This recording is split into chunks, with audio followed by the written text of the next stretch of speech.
Hello, hello, hello, and welcome. Welcome to 3 tips to perform well in your ensemble. Now, you may think, and I think a lot of musicians do, that in order to perform well, there has to be a certain amount of pain and a certain amount of nervousness and excitement and anxiety. And that's simply not the case. It is possible to perform from a joyful place. It is possible to perform from a calm space. And that's what I'm going to talk about today. My name is Erin Brophy. I am the principal oboe player of the Saskatoon Symphony and a sessional lecturer at the University of Saskatchewan. Thank you for joining me today. Why am I doing these presentations? Well, this has a lot to do with how I got started on the oboe. I'm originally from a very remote place in Canada, Northern Ontario. If you can imagine a forest beside a beautiful crystal clear lake with lots of big rocks in the middle of the Canadian Shield, that's where I'm from. And it was an idyllic place to grow up until I started the oboe. And that's when all the trouble started. Because I did not have access to a professional oboe player. I did not have access to the information that I needed to improve on the instrument.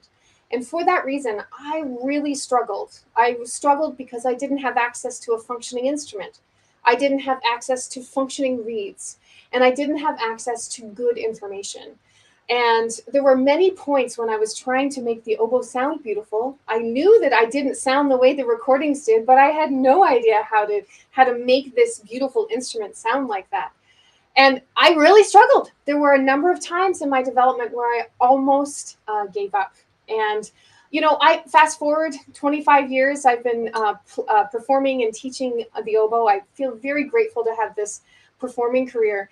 And now that I do a lot of teaching, I reflect that my journey did not have to be that difficult. It did not have to have all that struggle in it because of lack of information.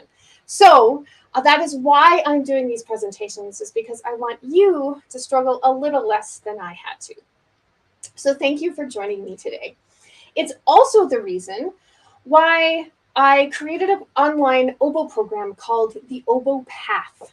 The Oboe Path is a 6-month program that uses a group online masterclass, personalized feedback, and a customized personal plan to enable an oboist to play with joy and ease. Through the group online masterclass, an oboe player joins a community of like-minded oboists all looking to improve.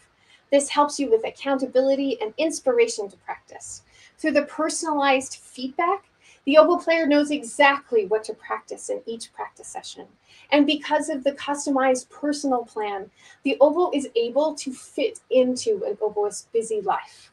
I love the oboe path. So let's get to it.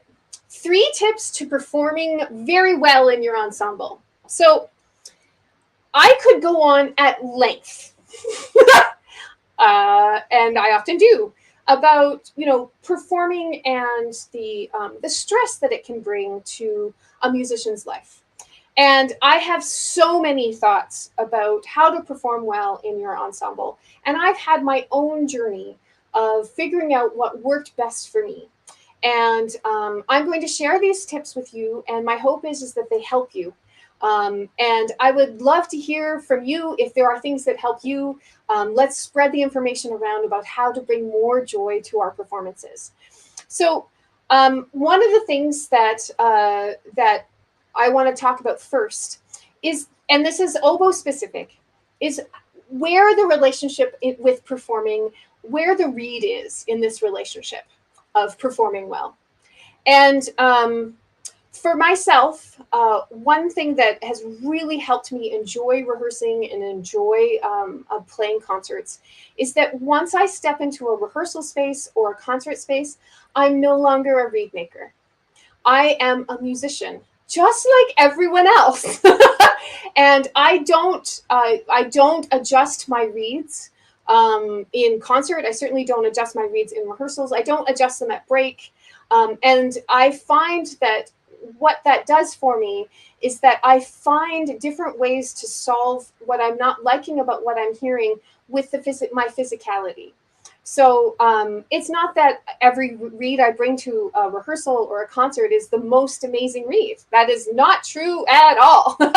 But what happens when I stand into that music space is that I'm thinking as a musician. And so if my read is a little flat, then I lip it up. If my read's a little sharp, then I lip it down. If I'm not liking the sound, I do other things in my body to create space for that read to function well. Number one thing is my air. I think about how to use my air to make that read sound beautiful. And what that does for me is that when I'm coming into a solo, the oboe often has solos. English horn is usually only solos, and there's this moment before you come in that if I have adjusted my reed, or I've clipped my reed, or I've done something to my reed before that solo, all I'm going to be thinking as I'm getting into that solo space is the reed okay? Like, are the octaves true? Am I going to like the sound? Is the resistance going to be what I'm looking for and what I'm needing? And so right before I'm trying to make a beautiful solo and spin a beautiful phrase that's moving and has all the things that we want to put into our music, I'm thinking about the reed rather than the music. And for me, that takes me to a headspace that is not a joyful one. I prefer to, I choose my reads before my rehearsals and before my concerts. Once I've made that choice, that's the read I've got. And that's helped me really focus more on the music making rather than the read making element of that. Now, that being said, if you are not a reed maker, no judgment here. In fact, super jealous. If you buy your reeds, what I would suggest is come a couple minutes early to your rehearsal space and choose the reed that you're going to use for that rehearsal. Commit to that reed. You can commit to two reeds, like this reed is almost dead, so I'm going to play the soft piece on it. Or have sort of a plan of what reed you're going to use during the rehearsal and stick to that. Don't constantly be switching reeds during rehearsal. That's going to lead you to feel very anxious about what's going to come out of your instrument. So commit to a reed for that rehearsal, commit to a reed for that concert. And then if there are things happening with that reed that make it more challenging, and boy, do I understand, think about other ways that you can adjust how you're approaching that particular solo so that it can sound at its best. So that's tip number one. Tip number two for playing well in ensemble and playing well in concerts and feeling really joyful, for me, has to do with preparation. That if I feel like I have not spent the time required to understand the piece, to have taken the piece apart, to understand my oboe or English horn line within the context of the piece, and having had practiced everything with confidence that I can play everything on the page. So if that has not happened, that's when I feel this nervousness in rehearsal. And when I reflect on why am I feeling so nervous, is because I don't feel fully prepared. Now, life is life, and sometimes you know we all end up in ensembles and we have not prepared as we would like. That I understand, but when that happens, reflect on, okay, how can I shift some things so that I can make sure the next time I go to rehearsal, I'm feeling really well prepared. That's going to help you feel just centered and calm as you come to these pieces of music, that you have done your level best to prepare them. Sure, there are things that come up. The conductor takes it faster. The clarinet is playing flat. The bass trombone is super sharp. Whatever it might be, things come up. But if you have prepared and feel confident in the rhythm and intonation of that particular piece and the technical passages, that goes a long way towards feeling calm and centered and joyful as you begin this beautiful oboe solo or English horn. The third thing I want to talk about today is the moment before you come in and play your solo. So very often we're a soloist instrument in the orchestra. Very often when we're heard in bands, it's because it's a solo. And it's because our instrument's so beautiful. I mean, I don't blame composers. Of course they would choose the oboe for this beautiful, languid, luxurious solo, or this solo full of pep and joy and happy staccatos. Like, I don't blame them. This is a great instrument. But there's that moment before you play. And I've thought about that moment a lot and experienced it a number of times. And this is what I've come to in my performing that helps me so much to find that idea of flow, and find that place where I play the best. And here's what I do. And this may seem simple, but I find it so grounding. Is rather than counting the rests, 1, 2, 3, 2, 2, 3, 3, 2, 3, 4, 2, 3. I am counting, obviously. I'm counting and making sure that I'm staying in the count. But the thing that I'm most focused on is the music that's happening around me.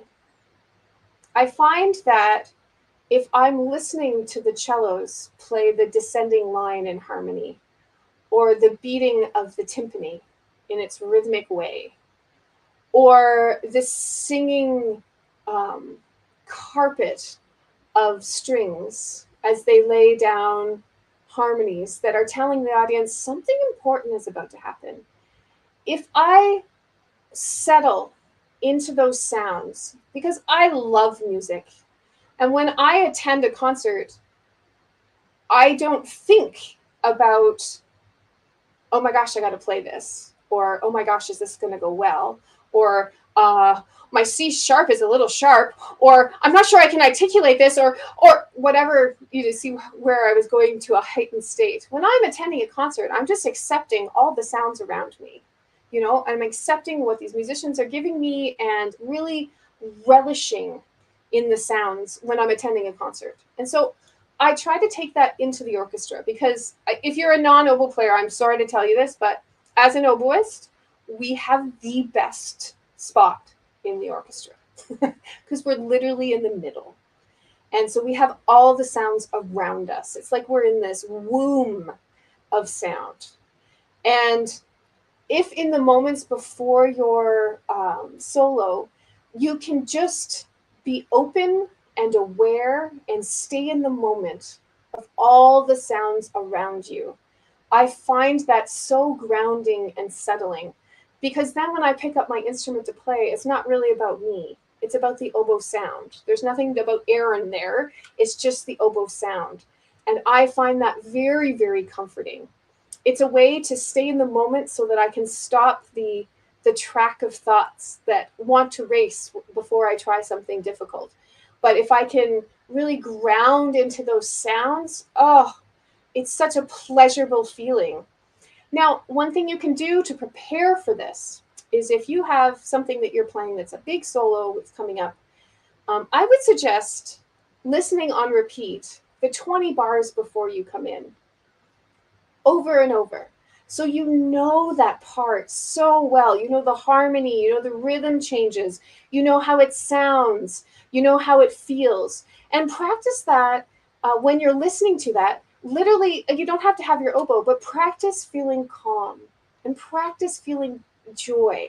And just listen to that on repeat a number of times so you know that part really well. So that when you pick up your instrument to play your beautiful solo, that it's the most natural thing in the world, because you feel this joy and calmness. That's something that I do regularly if I have something big coming up, is I memorize what it's supposed to look like. What it's supposed to sound like as I'm looking at the music.